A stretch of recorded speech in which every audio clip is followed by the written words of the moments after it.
y Juan. Marcos fue el primero puesto por escrito.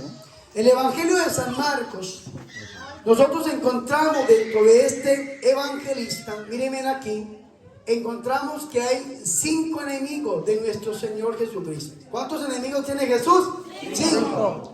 ¿Cuáles son? Vamos a aprendernos. Los primeros enemigos que tiene nuestro Señor y Salvador Jesucristo son los saduceos. ¿Cuáles son? Saduceos. Segundo, siguen los que se conocen como los ancianos.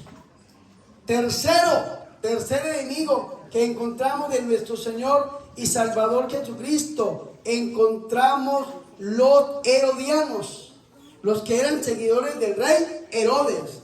Los cuartos eran los escribas y los cuartos eran los fariseos, y los quintos, los más arraigados de todos, según el Evangelio de San Marcos, eran los escribas.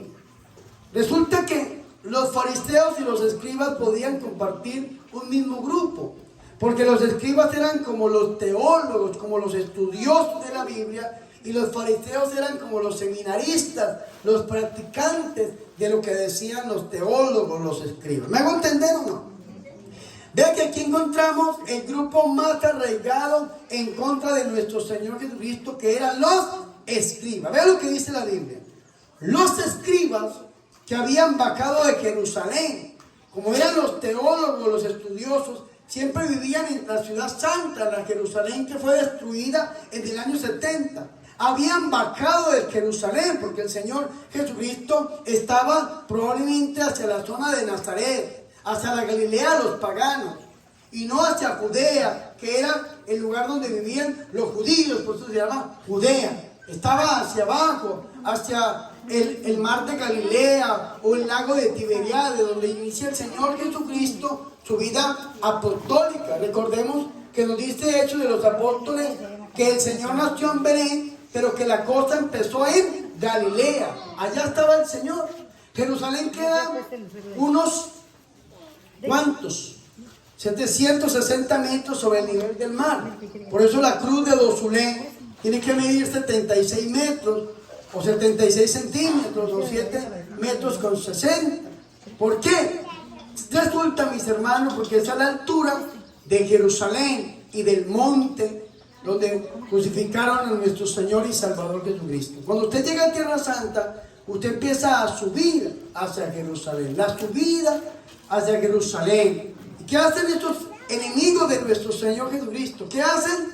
Bajan de Jerusalén y se van a buscar a nuestro Señor y Salvador Jesucristo. Y es terrible ver cómo los enemigos muchas veces van hasta donde nuestro Señor y Salvador Jesucristo, pero no se convierten. Van a blasfemar, van a insultar, van a criticar, van a perseguir. A nosotros nos pasa lo mismo. Muchas veces uno está predicando y en medio del pueblo hay gente que viene infiltrada por brujos para tratar de dañar espiritualmente un retiro, o a veces vienen de la misma iglesia para tratar de ver qué se hace o qué se dice e ir a acusar a las personas por X o Y cosas. Eso se ve muchísimo. Hay gente que está ahí grabando, hay gente que está ahí transmitiendo, hay gente que está ahí oculta para llegar a acusar a una persona. Esto mismo hacían los enemigos de nuestro Señor y Salvador Jesucristo. Fueron a buscarlo, pero no para convertirse, no para cambiar, no para entregarle su vida al Señor, sino que fueron a buscar a Jesús para blasfemar, para insultar, para decir cosas terribles. Y vea qué interesante esto. ¿Qué decían estas personas? Este está poseído por Belzebul, el príncipe de los demonios, y por el príncipe de los demonios es que expulsa a los demonios. Y vea que